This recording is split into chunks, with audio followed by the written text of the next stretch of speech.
on till victory is won.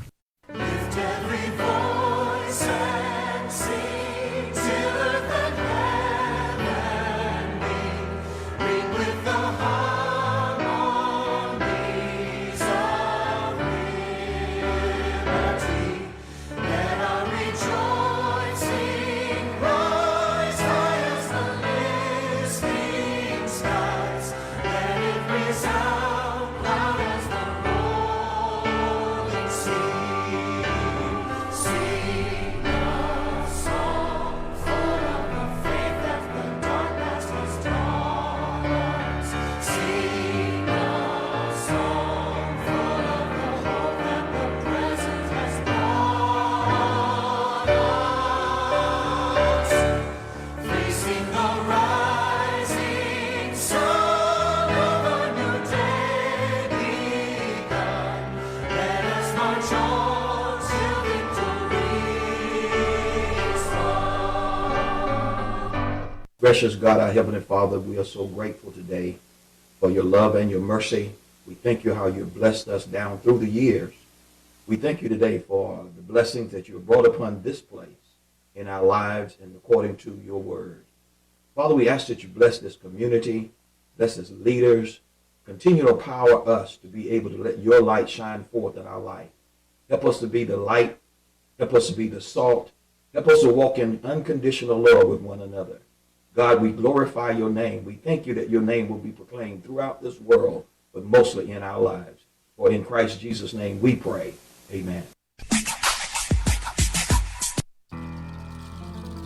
It's Tuesday morning, January the 25th, 43 degrees. We've got an outside shot at reaching 60 degrees, believe it or not, on this winter January Tuesday. Tuesdays are always warm inside, though, thanks to Kev and Jay and Honest Conversations. Let's go live now to the WIDU Community Room with Kev and Jay with a very special guest with this week's edition of Honest Conversations. Well, thank you so much, Wes. We're back, Kev. We are back. Good morning. When he said good morning, and when he said warm in here, I was automatically, it's getting hot. Automatically, it just happens. That was great. And Kevin, you're looking very dapper today with a very nice hat. I would like to say the same thing about you, but you have on the wrong blue. I have the wrong blue today. It should be Fayetteville State blue, man. Oh, I'm sorry. Fayetteville State blue. Well, I need to get a Fayetteville State FSU jacket. Okay, we're going to make that happen. Yes, and we have a special guest today. First of all, welcome Marco, Welcome back, Marco. Yeah, good welcome to be back. back, Marco. Mm-hmm. It's always good to see you. Brief hiatus. Yes, brief hiatus, but we're glad you're back. And That's a today, status that people can probably use throughout the year. Oh, yeah. Unfortunately. today we have a special guest. I think we're going to have this guest on hopefully the last Tuesday of every month. We have with us the one, the only Myron Pitts, Welcome, Fayetteville Myron. Observer opinion editor. Welcome to Honest Conversations, Myron. Good morning, Jay, Kev, Marco. Yeah. Nice to be here. Great. to Well, have you. Great for to those have that don't know Myron, and I've known Myron for several years, he is also the Metro and Opinion columnist, manages the Fayetteville Observer Community Advisory Board and Facebook page. Is that still That's correct. accurate? Yeah. Just posted there. And they have community conversations with Myron. That's right. Not honest conversations, but community conversations. Let's get that We straight. try to be honest. Yeah, like I said, there might be some honesty in there somewhere. That's right. Yeah, and many of you probably know him. He has a weekly talk show with his brothers on WIDU, his wife Sarah, two beautiful kids. Welcome again. Hope we have some really good conversations. There is a lot to talk about. Forward to it, yeah. We have a full plate today. Full plate today. I don't know where we want to start. Where do we want to start today? Well, listen, yeah. I have a couple of questions. Sure, Myron. sure, I have yeah. brothers. You don't have any sisters? Right. I have two older brothers, right? Okay, all right. So yesterday, one of my cousins, this is funny. Yesterday, one of my cousins posted a picture of him and his brothers, and he's the only one that didn't have a beard. Which one of you, of the brothers, can't grow a beard if you wanted to? Can or can't? Cannot. Let's see. Well, they both kind of have light beards. I would say Marshall. Okay. When I say beard, I mean it got to look good. Now. Yeah, right. We're assuming a well-groomed beard. Yeah. This would not be a well-groomed beard. That's a well-grown beard. Oh, it is? Yeah, Okay. Actually, yeah. I don't have a well-grown. Well, see, my beard grows so slow, you Yeah. know, and by the time it grows in, it's not going to be well-groomed. Yeah, So people start asking questions. They I start just looking stay at you like, clean shaven. "You Yeah, good?" people like wonder what's up with Right. me, right? And also one other thing I wanted to bring out: Myron's brother, Marshall Pitts, was the first African American mayor That's right. in Fayetteville. That's right. We Two we, terms. Yeah, we actually have the Fayetteville Observer, FayettevilleObserver.com. We do every year. We do a Black History project where every day we're putting out content about Black history. So our focus this time is first in Fayetteville and Cumberland County, and Wow. so. Very obviously, just very personally proud that Marshall will be among those first that we profile That's cool. as the first African American mayor. And of course, when he ran, it was considered a really long shot. I mean, those of us who were around then, I think we all were, knew that there were a lot of people who didn't think the city would elect an African American mayor at that time. And that was like 91? Yeah, that's exactly. So, 91? 2000, Okay. 2001. Oh, around. 2001. Yeah, Wait 'cause- a minute. Jay. Sorry. That's right. I got to keep those timelines I do straight. have It was 2001, right? so that's something that's obviously made our family very proud. Okay. So yeah, he was a mayor when I first came here. Yeah, So that was cool. And it makes he raised the story. You mentioned our show that we have on WIDU. Myself, I'm the youngest. Nigel's the middle brother, and Marshall's the oldest. But he told a story, Marshall, that I had not heard in a while. As soon as he starts to relay it, I remembered it. But he said that when he was a young child, he had just learned about the history of slavery in the United States. That's one of the few things they actually do teach you about Black history in the school system. So, Or used especially back then. Or used to. I mean, Right. It's becoming a thing of the past. Yeah, right. Some people are trying to definitely make it a thing of the Yeah. past. But when he first heard that lesson, he was a little downcast. Because he felt like, is this all we did? That's exactly what he asked my mother. And my mom, being the person she is, she went out and immediately got him something called the Negro Almanac. We're all probably all familiar with that, but it is a extensive and thick book of African American and African accomplishments. And Marshall read that from cover to cover, and it really shaped and influenced him. So I guess my point in bringing in that is, I think we all know that what you pour into children is important, Very. but also what they are not told that has an effect too. Yes. Right. So anyway, I just Yeah. wanted to share that. So I draw a direct line between that kind of teaching, which both me and my other brother, Major, were blessed from both my parents, to Marshall becoming the first African American That's cool. mayor. I think there's a direct line there. Yeah. That's cool. Interesting. Very. I had to ask you, too, as an opinion writer, there have been a lot of issues in this community Yes. over the years. And something I wasn't planning on asking you, but is there an issue, let's say, in the last 5 years that has just jumped out at you and you've written more about? I know recently, the shooting of Jason Walker has Yeah. gotten some Sure. local and obviously national and international attention. Anything that has just jumped out at you over the last 5 years? Yeah, it might come as no surprise, but certainly the Black Lives Matter movement, the protest that we had here in Fayetteville, the part of the protest that became the riots that we had here in Fayetteville, the conversation around that whole movement has been something that's definitely jumped out to me, because I think we're still in it. I have seen positive responses to what happened, and I've seen very negative responses to what happened. And I would say that we are still in a time of transition and uncertainty as to where we're going to go. Because I feel like whatever property damage may have been done downtown, and we had it a lot better than a lot of other communities. We didn't lose any lives, thank goodness. But whatever happened, I think there's important lessons in there. and I feel that we can let these lessons be lost. And one way we do that is, like Kev, like you were saying, if we try to tamp down the teaching of history. Painful history is just as important, some might argue more important, than any other history we can teach. And the way we need to be moving is teaching more history, not less. And I'm concerned that as a state and nation that we're going the other way. But here in Fayetteville, that's been the issue that's really struck a chord with me. A lot of things that are happening are related to that. There's an effort, I'm sure it's been talked about at WIDU, to change the structure of the city council. That came really directly out of that. People concerned about what happened downtown in 2020 are behind this effort to sort of change the city council, as if that would make a difference. But that's their driving force, and that's how they're selling this effort. So, and does that have any legs at this point? I have not heard that. I heard, they were putting together a petition. I haven't heard anything in months, so I'm just sort of curious. Is that dead in the water? As an opinion editor, I hate to say this, but when it's true, it's true.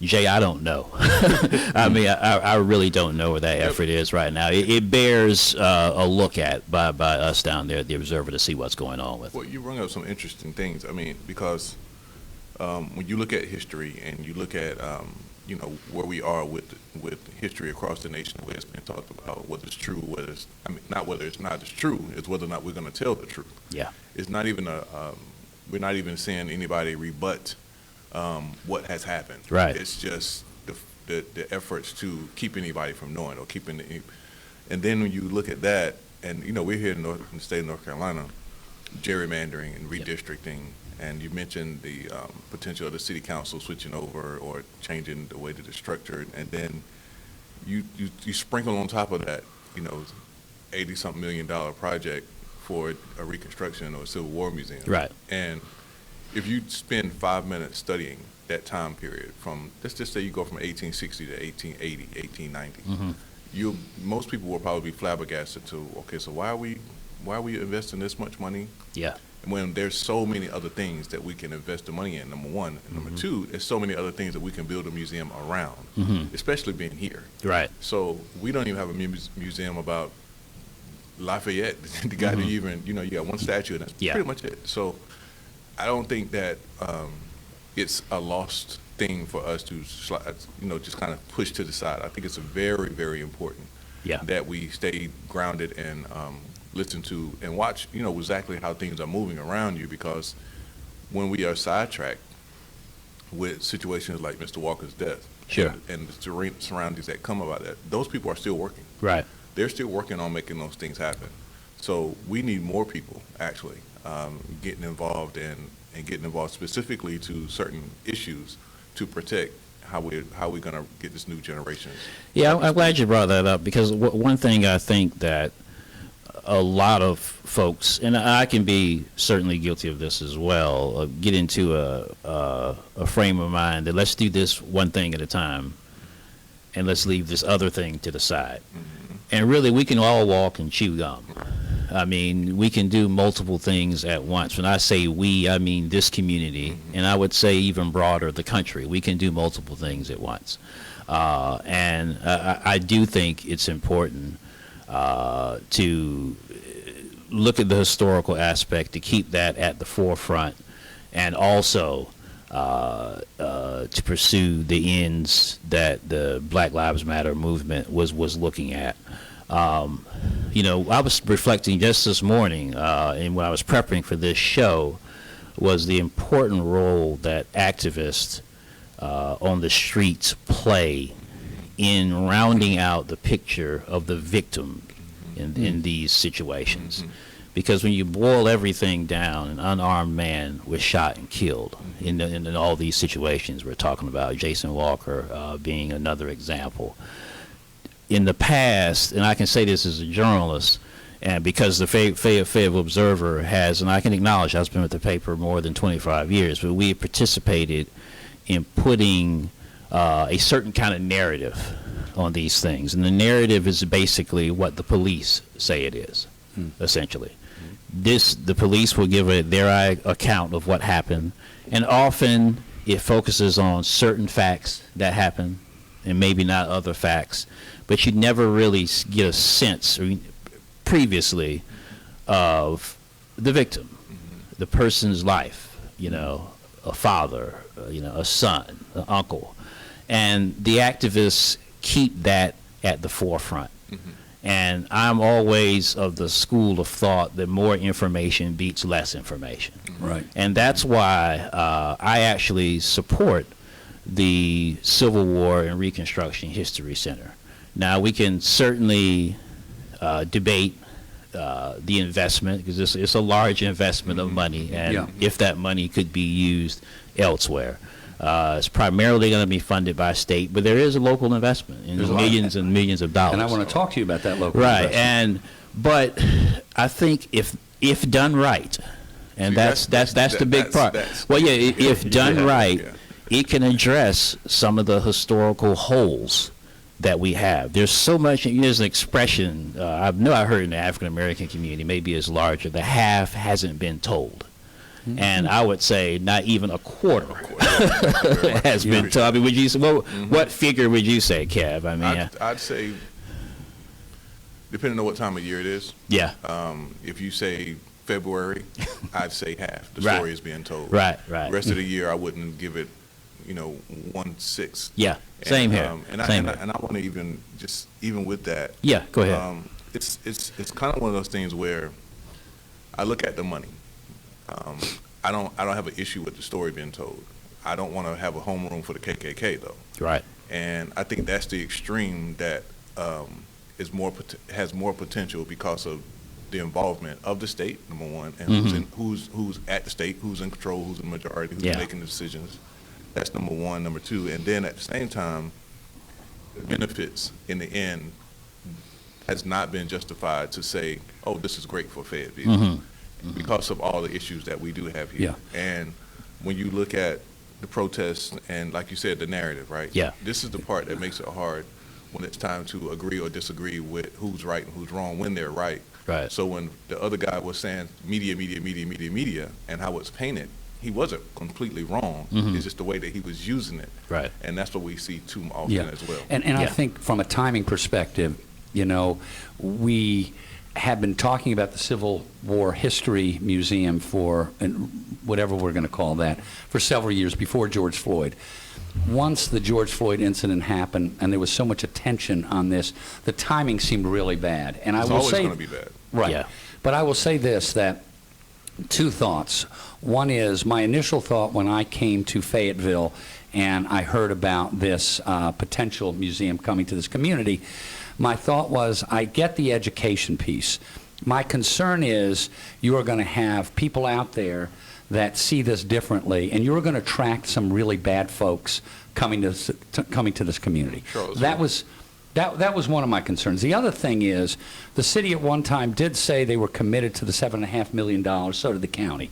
I think things have changed a little bit. I'm not sure where they are right now. There was some stipulation they didn't meet a deadline, and now I don't know if Gonna have to start over. Right. So the question to me is this $7.5 million from both city and county, $15 million, is that a deal breaker if they don't come up with it, and are we done with this? Or is city and county going to come up and say, hey, you know what, I think it's worthwhile, not only the community, to the tax base, this will help the community out. I don't know. Yeah, I don't really think any of us know at this point. Right. In terms of just the pure economics, the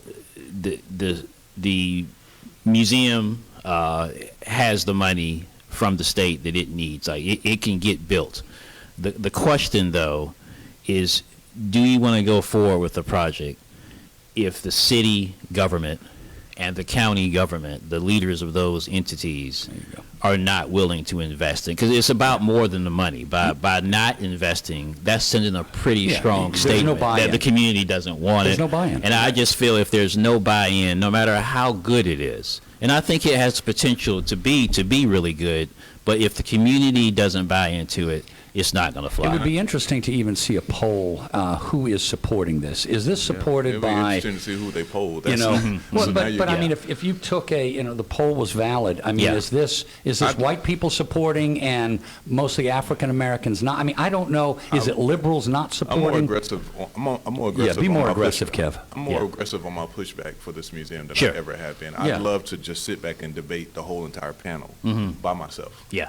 Yeah. I just, You would do a just- good job too. I think I'd make a whole lot of points proving to match it to here, and I Yeah. understand the desperation of Fayetteville to have something here to identify it with. But I can tell you for a fact that I would not be a citizen in a city that identifies itself with something like that.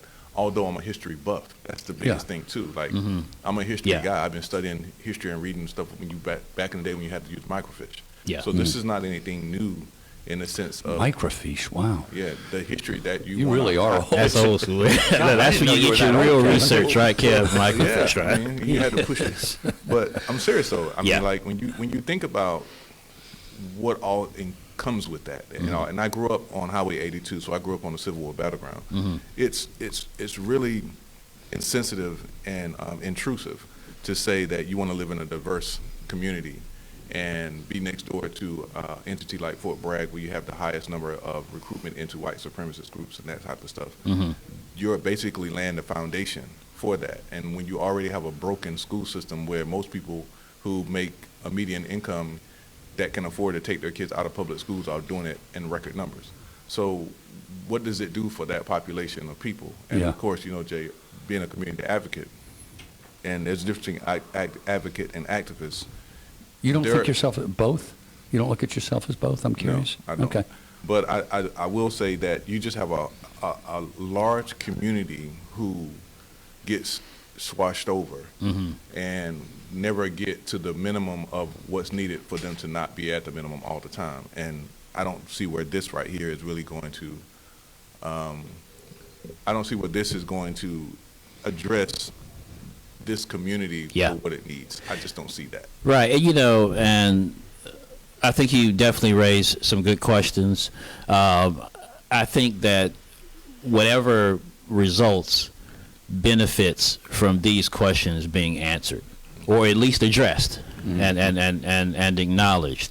Particularly, one thing you said that stuck out to me is if you look at who's running state government, what's their conception of what the museum should be? Yeah, right. Yeah, exactly. It may radically differ I mean, these from are the same people that are pushing you Right. out of the voting booth. right. Yeah. So I think if we don't have that level of scrutiny, it definitely could wind up. We could wind up in a place where we definitely don't want to be with that. Do we have a caller on that wants to talk football for a second? I think we do. Is a caller on the line now? I'm on the line. Did you want me to talk about football or about mask mandates and I know you can handle other it, no things? matter what it is. Mask- You can handle it. Yeah, and why don't you just vaccination talk a little mandates football? that are so political that I'm getting Yeah. very upset. Well, but I we will ha- talk about football if you prefer. Yeah, we have Myron here and Marco and of course Kev and I. What are your thoughts about the games this weekend? Can you share? This is Well, they Lois, were by the way. This very is my exciting, mother and I have calling, to Myron. tell you that, Hey, good morning, Lois. Pardon me? Like I said, good morning, Lois. Oh, good morning, good morning. No, I have to tell you that when Jay was growing up and all my kids were younger, I never, ever watched a football game. My husband and the kids would be watching football, and I'd go out shopping. But all of a sudden, I'd say in the last maybe 10 years, I've become an avid fan. And I watch those games. Max, my husband, takes it very seriously. He really disliked Brady very, very much. He calls him a cheater. And so he The left. cheater. Well, when the game was about three quarters, he left. Oh, when it looked like they were doing something good, he just left. And I sat by myself and I screamed. But besides that, the next game was even better. And he did watch that whole game. And it was really, really exciting. It was a lot of fun. And my daughter and I kept calling each other because she's a huge fan too. And oh my God, what's going to happen? Oh my God, what happened? What happened? What happened? You know. So that's who are your my, picks? That's my football take. Who are your picks for the Who will win the Super Bowl? Don't ask me. No, I don't even I'm know the asking names you. of the You're on the teams, but I show, just and you love do need to watch. answer the question. Who do you think? Well, didn't Buffalo win? Yeah. Okay, apparently you're not watching the games, and we're going to go to the next caller. It was a close game. It was a In very her close defense, game. it was a close game. Right, you might have fallen asleep in the Oh, fourth no, quarter, in the Buffalo overtime. didn't win. Okay, but I don't care. I just want to watch the games, Yeah. and I'll decide which team I like when when the games go on. Myron, do you have a question for Lois? Yeah, I do, Lois. Let me ask you something, because I can say I have a similar relationship with football. That for some reason I'm more interested in it now than I have been in quite some time. What do you think has sparked your interest in football at this stage? I honestly don't know. Other than I'm trying to think of what might have done it. I guess. And I was into baseball also. I think maybe watching more TV had something to do with it. Honestly, it's a good question, and I'm going to have to give it some thought because I don't really know what sparked it. I don't. Yeah. I'm sorry. I think one of the things that may have sparked it is it gives you those opportunities to build those relationships with your kids and grandkids and sending texts and everything. And I think that's something we all like to do. So you have something in common. But listen, we have a very busy show today. Okay. Kev, do you have a question for Lois? Because you guys have such a good relationship. I don't have a question. Thank you for joining us, Miss Lois. You always come on. Thank you for having brighten me. up the morning because we can get pretty serious sometimes, and Jay starts hogging the microphone, so it's better. That's not true. That is not true. It's better to have a different Reinstein than him. Oh, I got to tell you, but really, we do appreciate you calling. I love doing it, but I also love listening. So I hope pretty soon I'll be able to listen to you guys. The rest of the show. We're going to get that working. But thank you so much for calling. We really appreciate it. Thanks for letting me call. Take Yes. care, you guys. Have Thank a You great too. day. You too. So I don't know. Do we want to talk football? Yes, we talk a little bit Do we of want to football, talk activism, Kevin, or I think There's something to lighten up. There's activism. Yeah, and That's right. That's right. So That's let's right. talk. And Marco, I know we've been sort of talking a lot. Any thoughts so far about what we've been talking about? Well, my picks, I'm going to go Bengals and Rams in the Super Bowl. You are going with the Bengals and Rams. And I want the Bengals.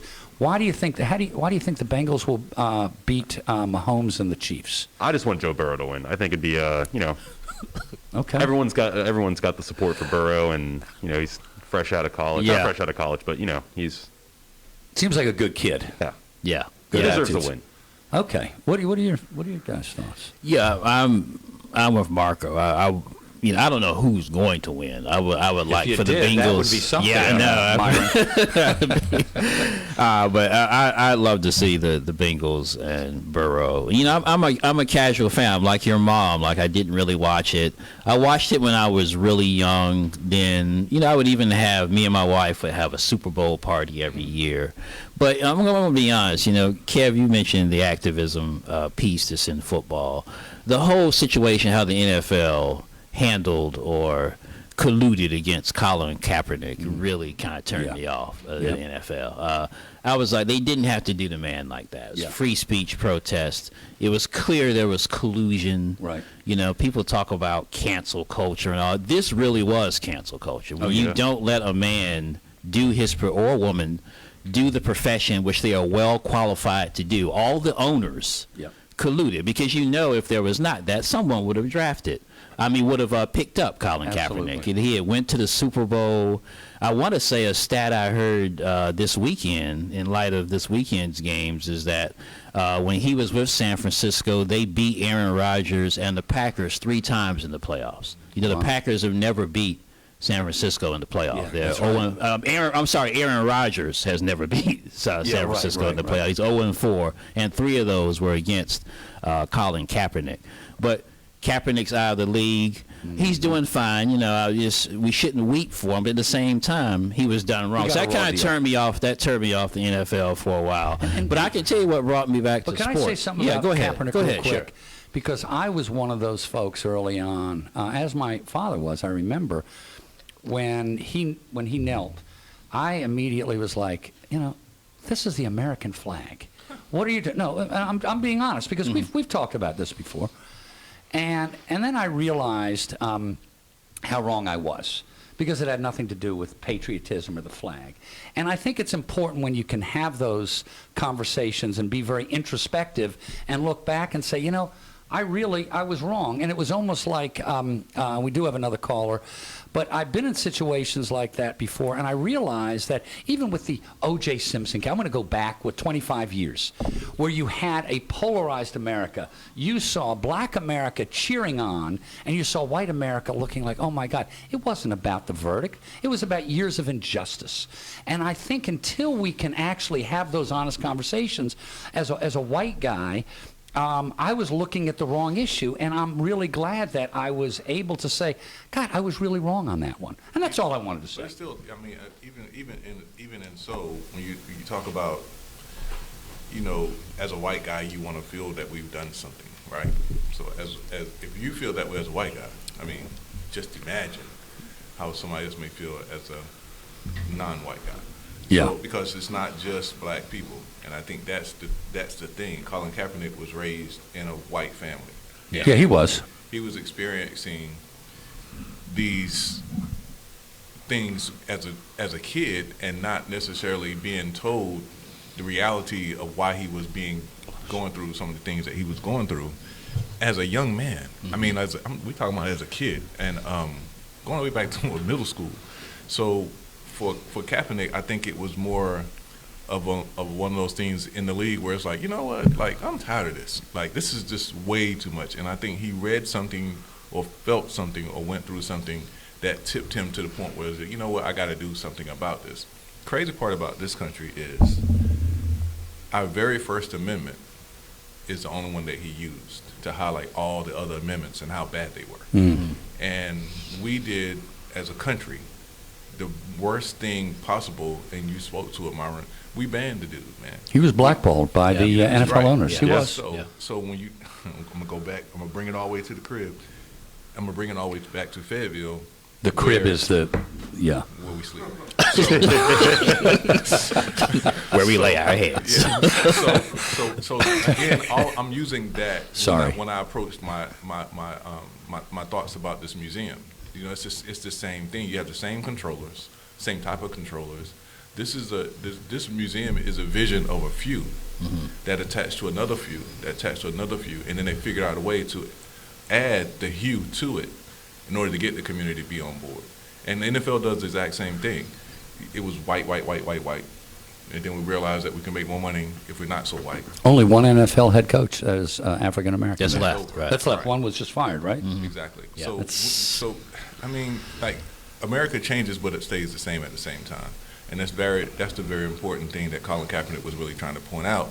And I don't understand why he was blackballed for pointing that out. Like, we don't have Martin Luther King, we don't have Malcolm X, we don't have all these people that came before Colin Kaepernick, and you silence him. Yeah. This is the lightest version of what we've seen in the sense of protest in this country. That's right. I'm glad you brought up King. Of course, we just noted and honored his holiday named for him. But, he was treated very much like Colin Kaepernick in his time. Mm-hmm. King's MLK's rating currently is 94% of people. And we see even people who probably would have been diametrically opposed to what he was doing back in the 60s, they're his biggest fans now. But it's useful to remember that when he did the March on Washington, the vast majority of the country in Gallup polling was against it. Yep. Oh, absolutely. They saw it as kind of how a lot of people view social justice movements now, as radical, leftist, communist. He was called all these things. So his legacy to some degree has been whitewashed. And I think it's useful to keep in mind that when you see a Colin Kaepernick, and he is, as you point out, Kev and Jay, he's been blackballed. The other civil rights folks were as well. But history has proven them right, and I think history is also proving Colin Kaepernick right. Because remember, in terms of the timeline, the Black Lives Matter movement followed Colin Kaepernick's kneeling. Right. I'm not saying he led directly to it, but this movement, which is considered, because of the number of people involved, the sheer number, the largest such movement in its history, even eclipsing the civil rights movement in terms of number of people involved. That they were talking some of the same thing as Colin Kaepernick was talking about. And it wasn't rehearsed. It wasn't planned. Like No. it's like America has laid out reasons why why the movement has to keep growing. Yeah. Like that's strange within itself. Like we had to have more people protesting now than we did in the 60s back then. And the fact that and again, I know you love your mans and them, but I love my who? I know you love Joe Biden. and what I'm sorry, Jay, but I don't love Joe Biden. He was the better choice at the time. I don't love him. You know what I mean. The speech we'll talk about that. The speech that he gave on that same weekend in Atlanta about voting rights. Oh yeah. He championed himself to be a part of what happened 25 years ago. Again, you're highlighting the problem. Yeah. You know, why are we still? And I want to talk about through? voting rights too, but I think you have a message that you want to share. Well, I have a bug on my afro. You have a bug on your afro, but don't you have a call too? A call? Don't we have a call? DL on the line? DL, we do have DL on the line. So, hello. Matter of fact, pause. DL, it's your turn. Thanks. DL, welcome to Honest Conversations. You got Myron, Marco, Kev, and myself. Good morning. Hey, DL, long time no talk to you, buddy. Good morning. I've been listening. Listen, I'm a couple years older than Colin Kaepernick, and I don't have enough time to come in. But when y'all start mentioning his name with Dr. King and the X's, it's just another story. Now, everybody talked about the last couple of days on WIDU and everywhere in America. I've even had pastors. I was in the store yesterday, pastors, talking about football. All of what Colin, he was blackballed, and he did have a chance to get back in there, but he called the Baltimore Ravens owner name, and his girlfriend went off on Ray Lewis. Those billionaire GOP owners are reaping a whirlwind. Amazon is breaking their necks to cover games, bringing Peyton Manning on. So, listen, if we really want to put a dent in National Football League, we would boycott it. But folks ain't going to do it because I'm pretty sure all four of y'all were glued to those sets. The same folks. But you can't. But Dale, this is my challenge when I hear people say that you boycott it. You can't boycott it completely because if you think about it, where are you going to get gas? You're going to stop drinking beer. You're going to stop eating Doritos. You're going to stop listening to music.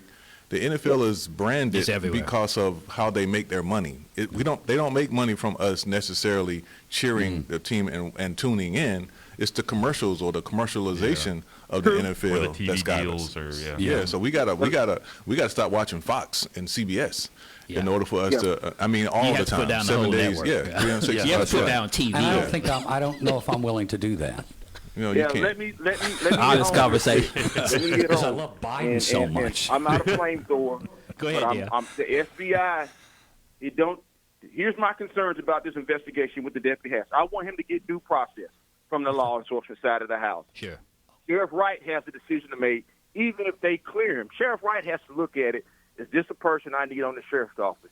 But I'm talking to the black activists. I ain't heard nothing from the NAACP to let a sheriff, let alone a black elected sheriff, to not make a statement, a Facebook press release, and to not call them out. County commissioners ain't called out their sheriff, but they fund. They give him money based on what he asks and what they think he needs. Nobody. The person who's been getting the shots taken at him is Chief Hawkins. To me, it's disgusting. And we talk about standing up. Call balls and strikes. But I bet you this, though. Hold on a second. 3 years ago, when black women at the health department had to contact Troy Williams because Buck Wilson was acting like Tavis Smiley and they wasn't notifying women, poor people, of a proper breast exams, people went after him. He stood alone. No statement from Buxton in the NAACP. So now I ain't heard nothing from him. It's a shame that black folks don't hold black folks accountable. That's all I got to say.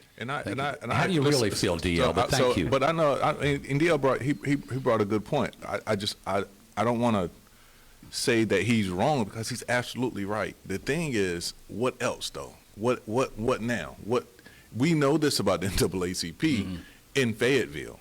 Like our NAACP does not have anybody breaking the doors down to say, let me be a member, so when these situations happen, we can make sure we put pressure on Mr. Buxton to make a statement or to challenge the sheriff's department. This is what I mean by advocacy, because someone has to advocate even for those people. And the activists that's what they do. They activate, right? Yeah. You know what I'm saying? They activate. Now what happens? Like you mentioned, Myron, we can walk and chew gum at the same time. It's not this or that or this and then that. It's all these things have to happen simultaneously. You have to have somebody in the boardroom, the break room, outside in the parking lot, all that kind of stuff. Go on. How do y'all feel about take another call? How do y'all feel about DL's specifically comments about Sheriff Wright not taking more of a role? I agree. I was going to speak to it. No, I don't necessarily agree. I agree with him.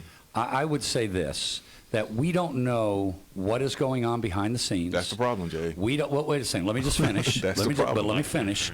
This has been handed over to the SBI, I believe. Has Correct? nothing to do with him making a statement. I understand. There may be something strategic here. All I'm saying is we don't know. I understand where you're coming from, Kevin. I just think let them handle the Jay. investigation. No, Jay. And then maybe you've heard the disagree. police chief. I got to disagree with you. The other thing I wanted to say, too, is this gentleman, I am not on the side of this gentleman who shot Mr. Walker at all. But he was not on duty at the time, and I think that may be part of the reason why he is not speaking. No, that's just Jay. my opinion. No, my but you opinion. got, but Jay, you got to think about it like this. You can also do that. It's not that you have to do it as far as process or your job. Typically, I would agree with you. Typically, I would. So this is my thing. So how do you typically agree sometimes, and then what separates you agreeing with the that? SBI is now taking control. What does that have to do with? What does that have to because do? now, Listen, Jay. Yeah. Hold on a second. Yeah. I'm sorry. DL said he made a Facebook post. He did, right? Yes. So what DL is saying is, why didn't you do a press conference? Why didn't you do a PSA? Why didn't you address this directly to the people? Facebook doesn't do that. You don't. So basically what you're saying is, based off the numbers, you didn't talk to anybody 65 and up. Yeah. And you didn't talk to anybody 35 and under. Yeah. But who are the people who are protesting? So that's the point. I hear you. I was just personally from where I sit, I was surprised that Sheriff Wright did not do a press conference. I agree with DL and Kev that I don't think that what his entry into this so far has not been adequate. Yeah. No trend. It doesn't seem I understand transparent. he's in a ticklish position with, as you mentioned, the SBI is looking at it. The case has been handed over. Right. And, he obviously knows this deputy, and he has to look out for his whole department, but he also has his primary responsibility is really to the community that elected him. That's all we're saying. So I would like to see, and still would like to see more from Sheriff Wright on this issue. Yeah, I mean, I'd like to. There's ways you can talk to the community without going into the details of the case. Right. It can be done. Right. I mean, we saw several press conferences with the George Floyd thing. The FBI had that for, for a long time. Well, I'll pay more attention to the case. We do have another caller, apparently. Okay. It is not my mother. Who is this But caller? she was a good call. Right, caller. You're listening to Very Honest Conversations with Kevin Jay. And Myron. And Myron. And Marco. And Marco. God, that's a long, very honest conversation. Yes, caller, come on. Hey, Good morning. how y'all doing? Hey, Van, how are you? Man, life is just great and dandy. Oh, good, Van. First of all, Kaepernick was not blackballed. He was whiteballed. Okay. Fair point. That's the actual truth. Yeah, I mean, that's a very good I deal point. with truth. Most people understand that word is a condensation. Mm-hmm. Okay, and we got to get out of those. Right. Yep. And so that word, I needs to stand be put corrected. as they did the word N-word, they call it now. Mm-hmm. You got to put it in retirement. Yeah. And we keep right on helping the one that's helping you down by using those kind of slangs. And so I'm saying to you also is that we are talking about Sheriff Wright. And Sheriff Wright, I believe, is doing just as much as any of the other sheriffs out there did. Just because of his color doesn't mean that he's wrong because he's not talking right now. He has his reasons. And if we give time, and everybody's supposed to be so Christian, that's another thing, you see.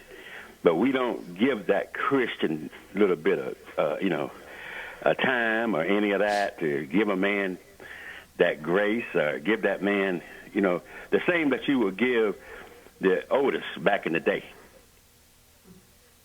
Or the previous sheriff back in the day. They know what they're doing. Give them time. But now that it's Sheriff Wright, we step on our own faces. And the actual factual is, same way a lot of other people served as police officers. I went to North Carolina School of Justice. And I do know what the books say. Mm-hmm. The man has a duty, not just to the African American community, to everybody. Well, we appreciate your call, Van. And be fair. That's what I'm saying. Just being fair, and stop this thing of being back like we was back in the 50s when I was living here in Fayetteville. Okay. Y'all have a good day. Thank you so much for your call, Van. Myron and Kev, I know you guys are chomping at the bit. Yeah. I will not say blackballed again. I just said it again. I know, but I just want to say that's a really good point. Well, it does raise a question.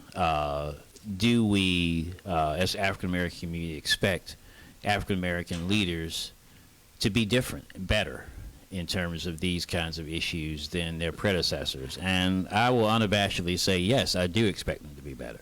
The whole purpose of diversity, of getting people who look like me and Kev in these positions, is that they don't do the same things the same way. Because we want better. Because the previous way was not fair to us.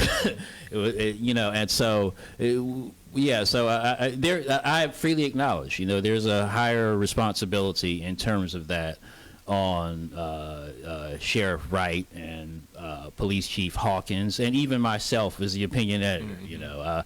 I have had people, talk to me about, some of the content. I don't necessarily agree with them all the time, but sometimes they raise some really good points.